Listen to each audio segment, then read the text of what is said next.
Bismillahirrahmanirrahim. Assalamualaikum warahmatullahi wabarakatuh.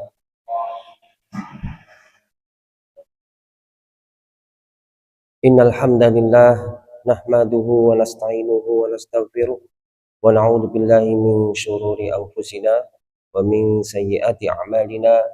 May yahdihillahu fala mudhillalah wa may yudlil fala hadiyalah. Asyhadu an la ilaha illallah wahdahu la syarikalah wa asyhadu anna Muhammadan abduhu wa rasuluh la nabiyya ba'dah. Allahumma salli ala Muhammad wa ala ali Muhammad kama sallaita ala Ibrahim wa ala ali Ibrahim innaka Hamidum Majid. Allahumma barik ala Muhammad wa ala ali Muhammad kama barakta ala Ibrahim wa ala ali Ibrahim innaka Hamidum Majid. A'udzu billahi minasyaitonir rajim. Bismillahirrahmanirrahim. Ya ayyuhalladzina amanu taqullaha haqqa tuqatih wa la tamutunna illa wa antum muslimun. Ya ayyuhalladzina amanu, wahai orang-orang yang beriman, bertakwalah kalian kepada Allah dengan sebenar-benarnya takwa, dan janganlah kalian dan berusahalah kalian meninggalkan dunia ini dan janganlah kalian sekali-kali meninggalkan dunia ini atau meninggal dalam keadaan kecuali dalam keadaan muslim atau Islam, insyaallah. Bapak Ibu jamaah Masjid Sulaiman Arif Abdillah rahimakumullah. Alhamdulillah pada kesempatan yang berbahagia ini, Jumat ba'da subuh, kita masih dipertemukan kembali dalam keadaan sehat wal afiat, sehat jasmani, rohani, dan tentunya sehat ekonominya juga sehat, insyaallah. Alhamdulillah, puja dan puji syukur senantiasa kita panjatkan kehadirat Allah Subhanahu wa taala, zat yang hanya kepadanya lah kita menyembah, zat yang hanya kepadanya lah kita serahkan seluruh urusan kita, zat yang hanya kepadanya lah kita berkeluh kesah dan kita meminta pertolongan. Semoga Allah Subhanahu wa taala senantiasa melimpahkan nikmatnya, yang terutama adalah, yang paling utama adalah berupa iman Islam yang insya Allah senantiasa ada pada diri kita hingga kita bertemu dengan wajah Allah Subhanahu wa taala. Bapak Ibu rahimakumullah, pada kesempatan yang berbahagia ini kita melanjutkan pembelajaran bersama kita, yaitu berkenaan dengan kitab Tarjamah Riyadhus Shalihin ya, karangan Syekh Muhammad Nasiruddin Al-Albani, jilid 1. Alhamdulillah, bab taubat ya sudah selesai. Pada kesempatan ini kita masuk ke bab 3 berkenaan dengan sabar, Masya Allah, ini sabar ini ya sangat penting sekali. Dengan kesabaran inilah kita bisa melaksanakan sesuatunya dengan istiqomah. Salat kados ngenten niki, salat subuh berjamaah niki perlu sabar napa mboten? Perlu nggih. Tentunya perlu sabar. Tanpa kesabaran nggih mboten saged istiqomah nggih. Jangankan kok istiqomah, melangkahkan kaki kita ke masjid itu juga perlu kesabaran. Adem-adem, dingin-dingin ya, kita harus bangun, kemudian kita mengambil air wudhu yang alhamdulillah pada hari ini cuacanya dingin ya, bediding, bahasa Jawa ini bediding. Nah, kita harus wudhu dengan air yang dingin, kemudian menyempurnakan wudhu kita ya, kemudian berpakaian yang rapi, yang bersih, yang baik, kemudian melangkahkan kaki kita ke masjid, sholat berjamaah. Itu semua adalah rangkaian kesabaran. Dan sebaik-baik kesabaran adalah kesabaran yang diperuntukkan untuk Allah Subhanahu wa taala. Bapak Ibu rahimakumullah, di dalam surat Al-Imran ya, ayat 200, Allah Subhanahu wa taala berfirman, A'udzubillahi minasyaitonir rajim. Bismillahirrahmanirrahim. Ya ayyuhalladzina amanu sabiru wasabiru. yang artinya, hai orang-orang yang beriman, bersabarlah kamu dan kuatkanlah kesabaranmu. Allah Subhanahu wa taala ya memerintahkan kita ya dalam surat Ali Imran ayat 200 ini untuk bersabar dan menguatkan kesabaran. Jadi kesabaran itu harus dikuatkan. Kalau eh, orang-orang itu pada umumnya kesabaran itu ada batasnya. Tapi dari ayat ini kuatkanlah kesabaranmu. Ya. Implikasinya atau indikasinya adalah bahwasanya kesabaran itu perlu dikuatkan tanpa batas. Jadi kesabaran itu ada batasnya. Mboten. Kesabaran itu enggak ada batasnya. Batasnya nopo? Lek pun mati. Pun mati niku berarti pun telas sebenarnya. Jatahe tentunya pun telas. Tapi selama kita masih hidup, kesabaran itu tidak ada batasnya. Semakin sabar semakin baik. Semakin sabar semakin baik. Dan ujian kesabaran yang paling berat itu menimpa para nabi dan rasul. Mereka adalah hamba-hamba Allah yang Allah cintai, yang Allah kasihi, yang Allah uji dengan ujian yang berat. Dan tentunya juga memerlukan kesabaran yang tinggi, kesabaran yang lebih. Di surah yang lain, yaitu surah Al-Baqarah ayat 155, Bismillahirrahmanirrahim. Walanabluwannakum bisyai'im minal khawfi wal ju'i wa naqsim minal amwali wal anfusi was samarat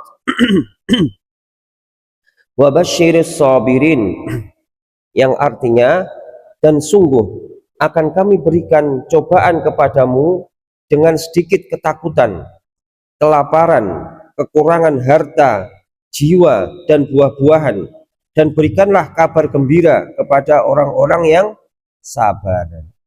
Bapak Ibu rahimakumullah. Jadi di dalam kita beriman, di dalam kita berislam niki bukan berarti kalau kita sudah beriman, kalau kita sudah berislam, kemudian Allah Subhanahu wa taala ya wis cukup dibiarkan wonten mawon, mboten. Tentunya keimanan kita, keislaman kita itu pasti Allah uji. Diuji. Apa tenanan ini? Imane apa tenanan? Islami apa tenanan? Jangan-jangan cuma di mulut mawon. Naudzubillah min dzalik. Jangan-jangan cuma dikatakan mawon, tidak dilaksanakan atau tidak istiqomah, atau jangan-jangan hanya saat-saat tertentu mawon. Nah, niki maka Allah Subhanahu wa taala tidak membiarkan keimanan dan keislaman kita sebelum diuji. Pasti akan diuji. Dan di dalam surat Al-Baqarah ayat 155 tadi, Allah menguji atau mencoba ya dengan sedikit ketakutan ya. Takut, rasa takut. Manusia itu pasti memiliki rasa takut. Kita misalnya napa nggih? Lah saniki pun mboten nggih. Dulu jalan di sini ini wah masih gelap, banyak tanaman bambu, napa istilahnya papringan ngoten iki. Jalan di depan ini angker, medeni. Pasti manusiawi nggih, terbersit rasa badhe melampah wonten kayak buweteng ndak ada pencahayaan wedi. Nah, ini ujian sebenarnya. Rasa takut niku ujian. Orang mau ke masjid melewati tempat-tempat yang angker atau dikeramatkan, tentunya di dalam hati itu nggih makser ngoten nggih wedi. Nah, itu tentunya butuh kesabaran. Butuh kesabaran. Kita sabar karena Allah tetap melangkahkan kaki kita. Apapun yang ada di depan kita, kita sabar sampai ke masjid. Nah, ini merupakan ujian kesabaran. Kemudian Allah Subhanahu wa taala ya, juga menguji dengan kelaparan atau kekurangan makan. Rasulullah Shallallahu alaihi wasallam ya, beliau kalau kondur ke rumah kendaleme ya, pulang ke rumah itu tanya pada istrinya, kepada istri-istrinya, apakah ada makanan hari ini? Kalau misalnya istrinya menjawab tidak ada wahai Rasulullah, maka Rasulullah Shallallahu alaihi wasallam menjawab, kalau begitu saya berpuasa. Nah, ini masya Allah nih kesabaran. Nah, keumuman manusia ya, apakah ada makanan hari ini? Ndak ada, nak nyauri pripun. Nang omahnya apa ndak masak. Wes dibelanja kok ndak masak. Nesu-nesu ini. Alhamdulillah min dzalik. Ya inilah Rasulullah sallallahu alaihi wasallam, suri teladan kita, panutan kita, itulah kita. Beliau dengan sabar menjawab, kalau begitu saya berpuasa. Ujian kelaparan. Ada juga ujian kekurangan harta, atau bahasa sederhananya adalah kemiskinan. Bapak Ibu rahimakumullah, kita sebagai umat Islam ya, kita beriman kepada qada dan qadar, takdir baik dan takdir buruk, termasuk dalam hal ini adalah takdir kekurangan harta atau kemiskinan. Ya. Barang siapa diuji dengan kekurangan harta, ini bukan berarti orang ini oh pancen kowe iki anu napa niku, pancen jenengan niku males nyambut gawe. Oh pancen jenengan niku ngapunten napa niku kurang ilmu. Naudzubillah min dzalik. Bukan seperti itu, tidak seperti itu. Bisa jadi orang itu saya punya teman nih, ini cerita sekilas nih, intermezzo. Winter, winter, ranking 1 terus. Sekolah itu sekelas dengan saya ranking 1 terus. Ya. Qadarullah dalam perjalanannya, nih, gampangannya matur sekarang ini justru secara harta ya, dia diuji dengan kekurangan harta, dengan kondisi kekurangan harta. Padahal pinter. Winter kayak yo sregep ngoten. Jenenge wong pinter biasanya nggih sregep iki. Sregep sinaune yo sregep, nyambut gawe yo sregep.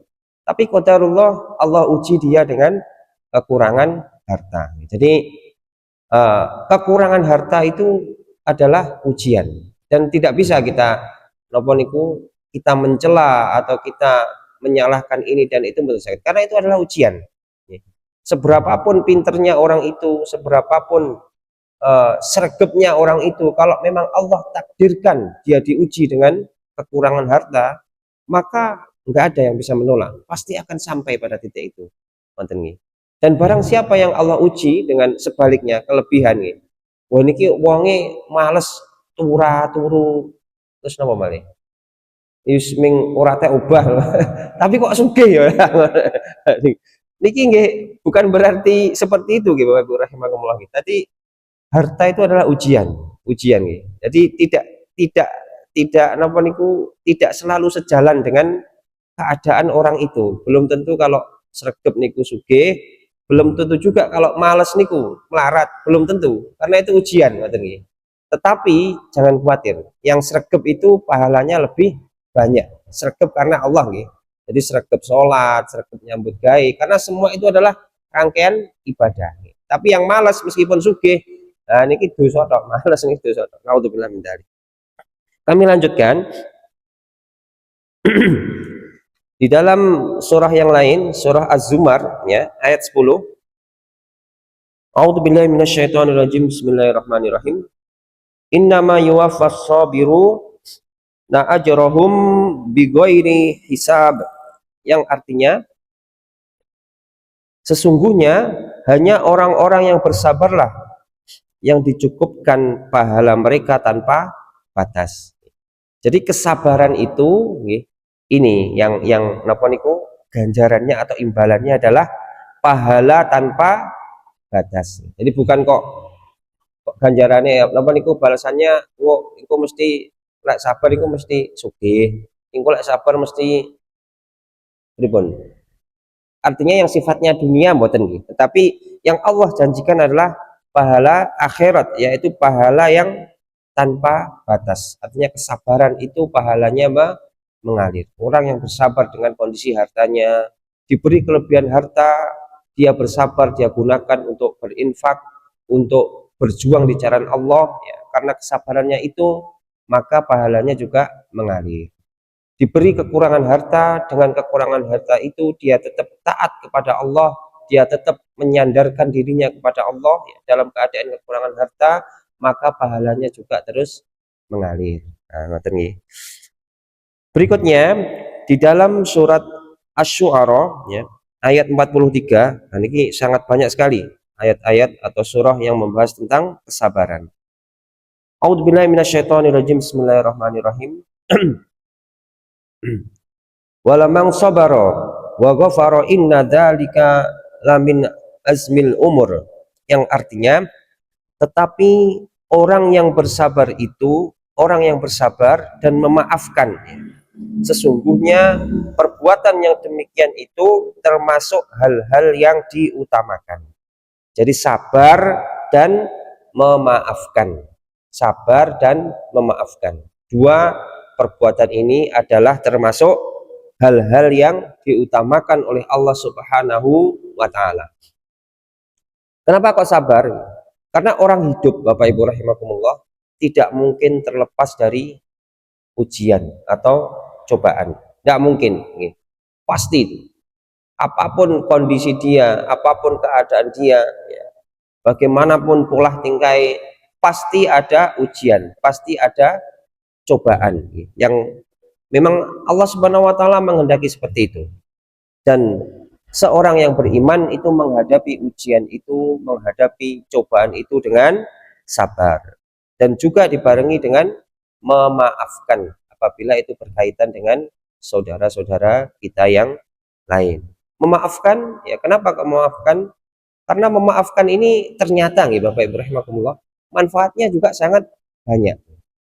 Barang siapa yang napa niku susah memaafkan atau pendendam, saiki napa niku ribut atau nesu-nesuan karo dulure, susah memaafkan, dendam, wah nang watine bedodok ngoten ya. Ini tentunya napa Bapak? Ndang tuwek, ndang tuwek. Karena pikirannya ndak bisa los, hatinya juga dongkol ya. Lek ketemu wis apa niku jenenge ndak karu-karuan, nesu. Ndak ketemu nesu meneh ketemu. Orang kalau sudah dijangkiti penyakit dendam, dendam kesumat, nah, itu naudzubillah min dzalik, hidupnya tidak nyaman, hidupnya tidak tentram. Karena ndak ketemu pun wis nesu, nang pikirane sing enek kuwi ya. Piye carane males, piye carane males, panggah ngono wae. Tangi turu wis panggah ngono, elinge panggah. Nah, ini namanya dendam, dendam kesumat. Dan naudzubillah min dzalik, Bapak Ibu rahimakumullah ya, kalau kita di media-media sosial maupun media-media elektronik, di media elektronik ya, atau di film-film itu kebanyakan juga memberikan pelajaran tentang itu, pelajaran tentang dendam atau balas dendam. Oh, judulnya kan mesti ngoten nggih. Balas dendam nopo, balas dendam nopo, bah. Ini pelajaran yang tidak baik. Padahal Allah Subhanahu wa Ta'ala memerintahkan kita untuk memaafkan, sanes balas dendam, tapi memaafkan. Rasulullah Shallallahu Alaihi Wasallam ketika beliau menyaksikan mayat atau jenazah pamannya yang terbunuh di perang Uhud, yaitu Hamzah bin Abdul Muthalib radhiyallahu anhuma, beliau Rasulullah Shallallahu Alaihi Wasallam melihat keadaan pamannya, jasad pamannya yang sudah tercabik-cabik, ya sudah mutilasi, jantungnya dikeluarkan, dikoyak tubuhnya, maka Rasulullah Sallallahu Alaihi Wasallam ya,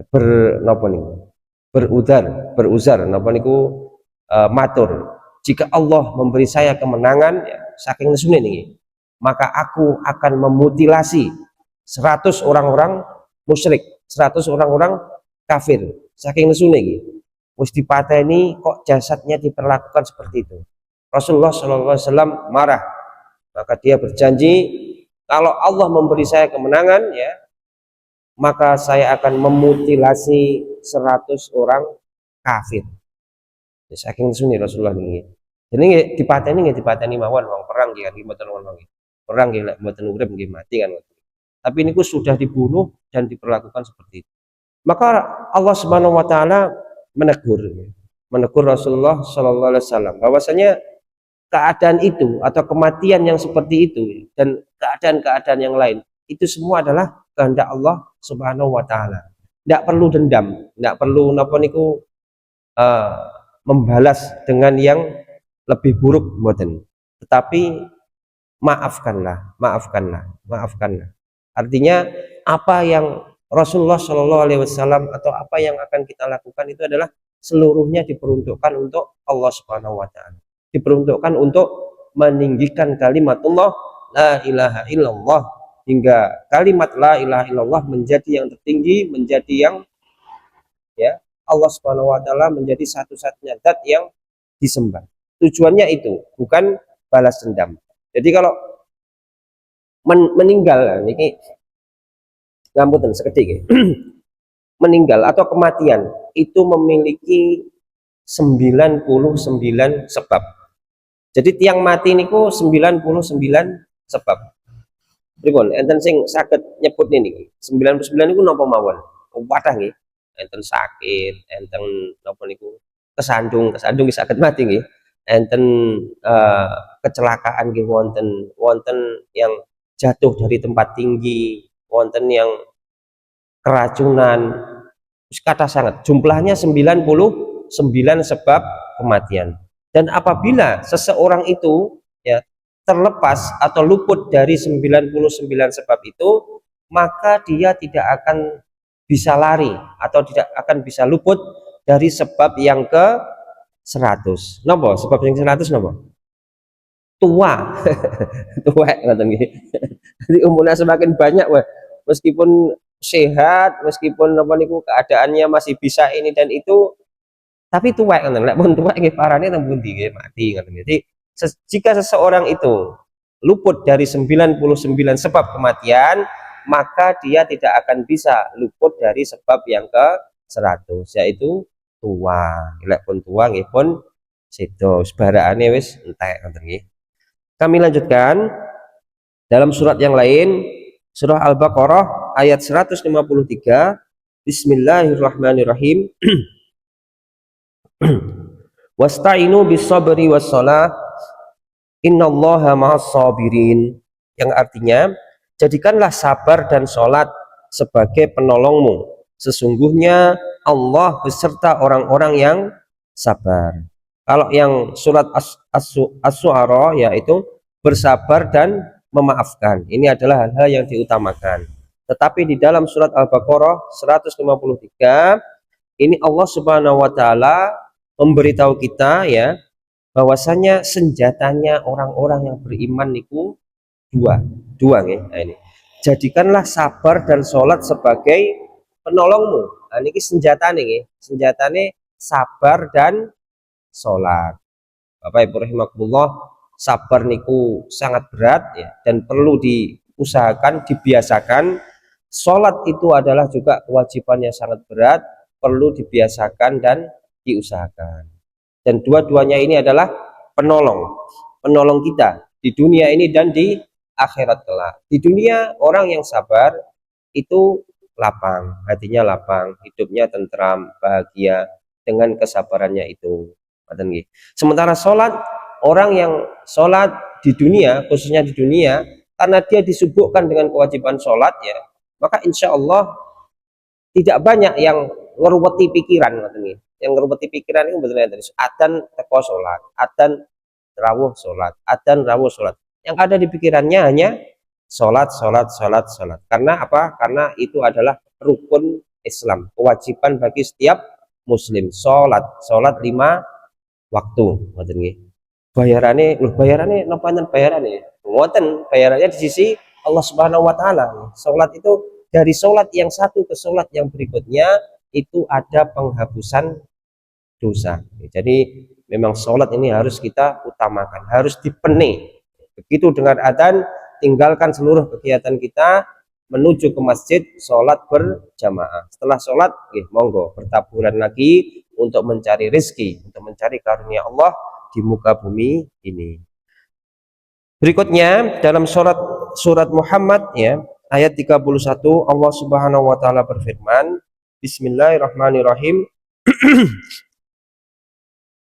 Walana beluwannakum hatta na'lamal mujahidi naminkum wassabirin, yang artinya dan sesungguhnya kami benar-benar akan menguji kamu agar kami mengetahui orang-orang yang berjihad dan bersabar di antara kamu. Jadi Allah Subhanahu wa taala, ya, ini benar-benar atau pasti akan menguji kalian orang-orang yang beriman, ya, agar Allah Subhanahu wa taala mengetahui orang-orang yang benar-benar berjihad atau berusaha dan bersabar. Jadi ujian itu memang ditimpakan ya. Semakin berat ujiannya, maka kesabarannya juga semakin lebih, semakin besar juga, semakin berat juga, dan pahalanya juga semakin besar juga. Dan ujian-ujian itu Allah peruntukkan agar Allah mengetahui endi to sing pancen keimanannya itu atau usahanya itu, jihadnya itu, sabarnya itu tenanan. Tidak hanya etok-etok atau tidak hanya kolo-kolo. Jadi memang benar-benar orang itu berusaha untuk berjihad dan bersabar. Berikutnya dalam sebuah hadis ya, dari Abu Malik Al-Harits Ibnu Asim Al-Asy'ari radhiyallahu anhuma, dia berkata, Rasulullah Shallallahu alaihi wasallam telah bersabda, bersuci itu adalah separuh iman. Bersuci itu adalah separuh iman. Bapak Ibu rahimakumullah, memang kewajiban yang kita laksanakan ya, terutama sholat ini diawali dengan bersuci ya. Diawali dengan bersuci. Tidak ada sholat ya, kalau dalam keadaan berhadas. Artinya nopo, meskipun gerakannya bener, gerakannya bagus, api, bacaannya masya Allah api, tapi mboten bersuci, artinya dalam keadaan berhadas, maka sholatnya tidak sah. Pun juga sudah bersuci, tapi bersucinya mboten sempurna, ada bagian-bagian yang belum terbasuh dengan baik, itu juga bisa sholatnya tidak sah, atau minimal kesempurnaan ibadah itu, sholat itu juga berkurang. Jadi Bapak Ibu rahimakumullah, di dalam bersuci ini harus benar-benar kita perhatikan bagian-bagian yang harus atau wajib dibasuh, harus benar-benar kita basuh, harus benar-benar kita basahi, kita sempurnakan bersuci kita, karena rangkaian dari ibadah sholat itu yaitu bersuci dulu. Semakin bagus bersucinya, semakin sempurna bersucinya, insya Allah ibadah sholatnya juga akan bagus, juga akan mendapatkan pahala penuh dari Allah Subhanahu wa ta'ala. Jadi bersuci ini tidak boleh tergesa-gesa, tidak boleh kesusu, harus diperhatikan bagian-bagian yang dibasuh, harus benar-benar dibasuh secara sempurna. Bapak Ibu rahimakumullah, kami lanjutkan. Walhamdulillah ya, atau ucapan walhamdulillah itu memenuhi timbangan ya. Jadi ucapan walhamdulillah itu memenuhi timbangan kita di akhirat kelak atau di yaumul hisab. Kemudian ucapan subhanallahi walhamdulillah, subhanallah walhamdulillah, keduanya memenuhi apa yang ada di antara langit dan bumi. Nah, ini beratnya ucapan ini. Ucapan subhanallah walhamdulillah atau zikir subhanallah walhamdulillah ini memenuhi antara langit dan bumi, saking beratnya ucapan ini ya. Kalau tadi ucapan walhamdulillah itu memperberat timbangan kita di yaumul hisab kelak ya. Kalau ucapan subhanallah walhamdulillah itu memenuhi langit dan bumi, artinya kalau napa nggih, lek ditimbang wonten cara abote iki langit karo bumi ya, padha karo timbangannya langit karo bumi. Sedangkan sholat adalah cahaya. Sholat ini adalah cahaya, karena dimulai dari bersuci tadi. Makanya umat Rasulullah Shallallahu Alaihi Wasallam kelak ya, di hari akhir ya, di hari akhir di padang mahsyar itu Rasulullah Shallallahu Alaihi Wasallam mengenali umatnya dari cahaya yang ada di wajahnya, bekas-bekas wudhu. Wajahnya yang kita basuh dengan air wudhu itu nanti akan bercahaya, tangan, kaki ya, itu akan bercahaya, dan Rasulullah Shallallahu Alaihi Wasallam akan mengenali umatnya dari cahaya itu.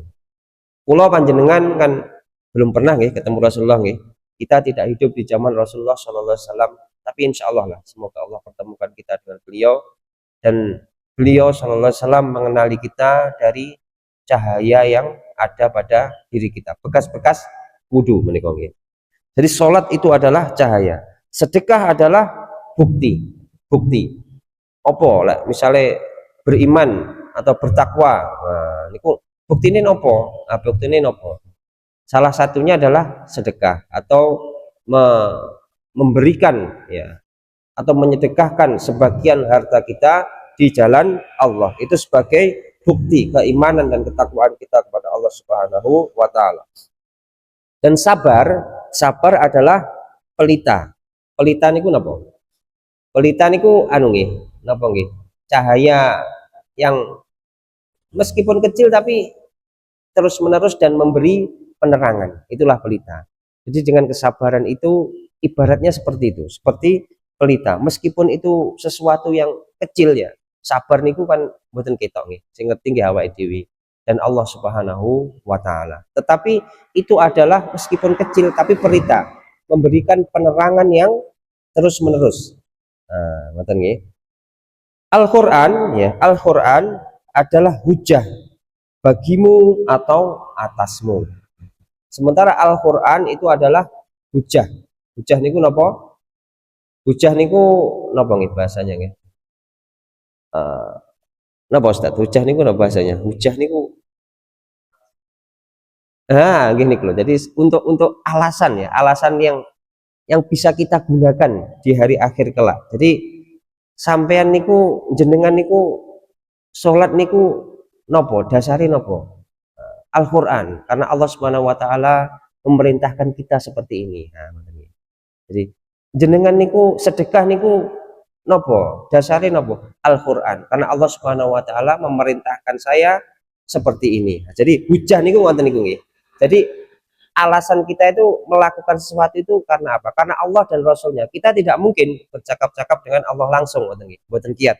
Maka barang siapa yang ingin berbicara dengan Allah, ya, ingin bercakap-cakap dengan Allah Subhanahu wa taala, bacalah Al-Qur'an. Karena Al-Qur'an itu adalah firman Allah. Al-Qur'an itu adalah kata-kata Allah Subhanahu wa taala. Jadi dengan kita membaca Al-Qur'an itu secara langsung kita sedang bercakap-cakap dengan Allah Subhanahu wa taala. Jadi segala yang kita lakukan hujahnya ya, atau alasannya itu adalah Al-Qur'an. Kita melakukan sesuatu itu karena Al-Qur'an memerintahkan seperti itu. Kita menjauhi sesuatu karena Al-Qur'an melarang seperti itu.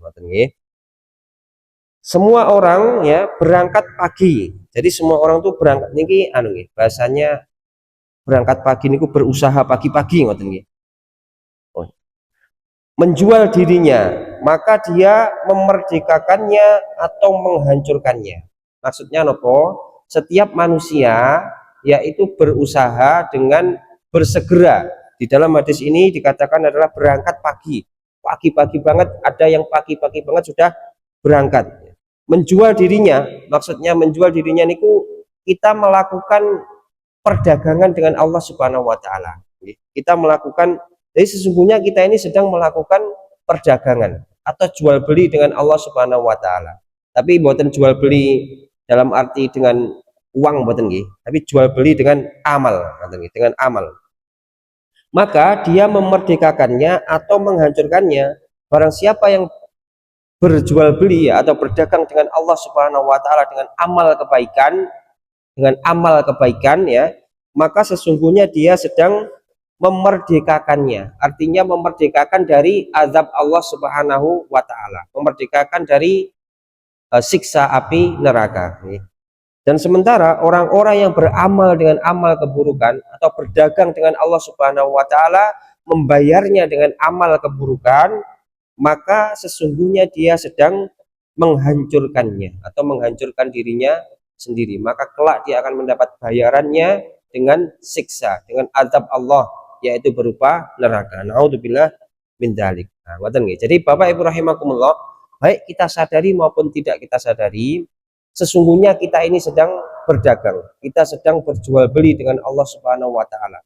Jadi apa yang kita lakukan ini pasti ada bayarannya, ada harga yang harus kita bayar. Buatan gratis ngoten nggih. Niku naudzubillah min dzalik. Kalau orang ateis niku bayangane dhek niku gratis ngoten. Urip yo urip mati ya wis mati, gratis. Wah, kok penak man kan nggih. Tapi Islam, Allah Subhanahu wa taala dan Rasulnya Muhammad sallallahu alaihi wasallam mengajarkan kepada kita bahwasanya hidup niku boten gratis. Ada harga yang harus dibayar. Barang siapa membelinya dengan amal kebaikan, maka bayarannya adalah surga. Dan barang siapa membayarnya dengan amal keburukan, maka bayarannya adalah neraka. Nauzubillah min dzalik. Berikutnya dalam hadis yang lain dari Abu Sa'ad ibnu Malik ibnu Sinan al-Khudri radhiyallahu anhuma, bahwasanya ada beberapa orang dari kaum Ansor meminta kepada Nabi Shallallahu Alaihi Wasallam, maka beliau pun memberinya. Kemudian mereka meminta lagi dan beliau pun tetap memberinya hingga habislah apa yang ada pada beliau. Maka beliau bersabda kepada mereka ketika beliau telah menginfakkan segala sesuatu di tangannya, apa saja kebaikan yang ada padaku, maka aku tidak akan menimbunnya jauh dari kalian. Barang siapa yang bersikap ifah, ifah itu tidak meminta-minta, maka Allah akan menjadikannya orang yang bersih. Barang siapa yang merasa cukup, maka Allah akan menjadikannya kaya. Dan barang siapa yang berusaha untuk sabar, maka Allah akan menjadikannya seorang penyabar. Tidak ada orang yang diberi karunia yang paling baik dan paling luas daripada kesabaran. Hadis riwayat Bukhari, Muslim.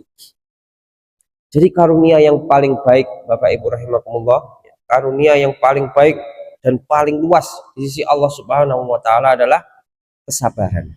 Kesabaran. Karena dengan kesabaran insya Allah kita bisa menjalani hidup ini dengan bahagia, dengan tanpa beban. Diparingi nopo sabar, diuji dengan apa sabar. Kita beriman bahwasanya semuanya ini datangnya dari Allah. Semua ini adalah Allah yang menghendaki, maka kita bersabar. Kalau sudah datangnya dari Allah, kalau sudah Allah yang menghendaki, maka tidak ada sesuatu pun atau tidak ada apapun yang bisa menolaknya. Jadi pasti akan sampai. Maka yang ada adalah kesabaran yang merupakan ya karunia yang paling baik dan paling luas. Masya Allah. Jadi barang siapa dikasih kesabaran ini bersyukurlah ya, karena itu adalah karunia yang paling baik dan paling luas. Jadi ngeten niki salah satu cara melihat nih. Jadi indikasinya niki misalnya kita itu aku ki wis sabar porong ya. Ini melihatnya itu spontanitas kita. Jadi misalnya kita di misalnya kados kula sering di jalan ngoten nggih. Terus tiba-tiba mendadak ada orang, ada gangguan mendadak lah bahasanya gitu. Entah itu dipotong orang atau ada orang nyebrang mendadak, kemudian kita kaget. Nah, pada saat kita kaget itu yang terucap apa? Atau apa yang kita lakukan, itulah dasarnya. Kalau yang terucap itu baik, yang kita lakukan baik, insya Allah Allah Subhanahu wa taala mengaruniai kita kesabaran. Tapi kok begitu kita kaget, kok yang terucap ini buruk ya, yang kita lakukan adalah keburukan, maka perlu kita berusaha lagi, perlu kita perbaiki lagi. Jadi cara melihatnya ngoten. Lek kondisi misalnya teng masjid ngeten iki nggih. Niki kemungkinan besar nggih sabar ngoten karena situasi dan kondisinya sangat-sangat mendukung. Tapi ini bukan gambaran dari kesabaran seseorang, karena gambaran yang sebenarnya itu dalam keadaan yang mendadak, dalam keadaan yang tiba-tiba. Ini yang terucap nopo, yang dilakukan nopo. Kalau yang dilakukan itu baik, yang terucap itu baik, insya Allah sabar. Tapi kalau yang begitu mendadak, kaget kok yang terucap buruk, yang dilakukan adalah keburukan, nah niki perlu muhasabah, evaluasi diri, perlu berusaha lagi, kita perbaiki lagi kesabaran kita. Pripun setunggal maling nggih, setunggal maling nggih. Bismillahirrahmanirrahim.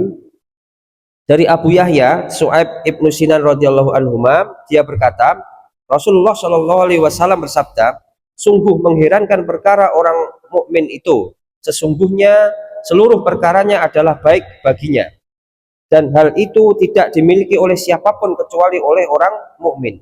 jika dia diberi sesuatu yang menggembirakan, dia bersyukur, maka ia menjadi baik baginya. Dan apabila ia ditimpa suatu madorot atau keburukan, dia bersikap sabar, maka menjadi baik baginya. Hadis riwayat Muslim. Jadi niki karunia dari Allah Subhanahu wa taala kepada seorang yang beriman, kepada seorang muslim. Seluruh perkara orang yang beriman, seluruh perkara yang menimpa orang-orang muslim, kaum muslimin, itu semuanya adalah baik. Diberi kebaikan, diberi kabar gembira atau diberi sesuatu yang menggembirakan, itu baik baginya dengan cara apa? Bersyukur. Jadi seorang muslim apabila diberi kebaikan, diberi kabar gembira, dia bersyukur, dan bersyukur itu mengantarkan dia kepada keridhaan Allah Subhanahu wa taala. Dan apabila ia diberi ujian, diberi keburukan atau madarat, maka dia bersabar. Seorang muslim diberi keburukan, diberi ujian, diberi madarat, maka dia bersabar. Dan kesabaran itulah juga akan mengantarkan dia kepada keridhaan Allah Subhanahu wa taala. Jadi dua-duanya baik, tidak ada yang buruk. Itulah karunia dari Allah Subhanahu wa taala. Seluruh perkara seorang muslim itu adalah baik, ya. Dan itu tidak ada di umat-umat yang lain. Maka monggo Bapak Ibu rahimakumullah, kita belajar, kita biasakan ya, bersyukur dan bersabar. Dua-duanya insya Allah akan mendekatkan kita, akan membawa kita kepada keridhaan Allah Subhanahu wa taala. Alhamdulillah, sampun siang. Kita akhiri pembelajaran bersama kita. Semoga Allah Subhanahu wa taala senantiasa menjaga kita, merahmati kita, memberkahi kita, meridhoi kita di setiap langkah kita di dunia ini dan di akhirat. Ada kurang lebihnya saya mohon maaf. Monggo bersama-sama kita tutup dengan doa kafaratul majelis. Subhanakallahumma wa bihamdika asyhadu an la ilaha illa anta astaghfiruka wa atubu ilaik. Wassalamualaikum warahmatullahi wabarakatuh. أضفيت على الحسن العبقى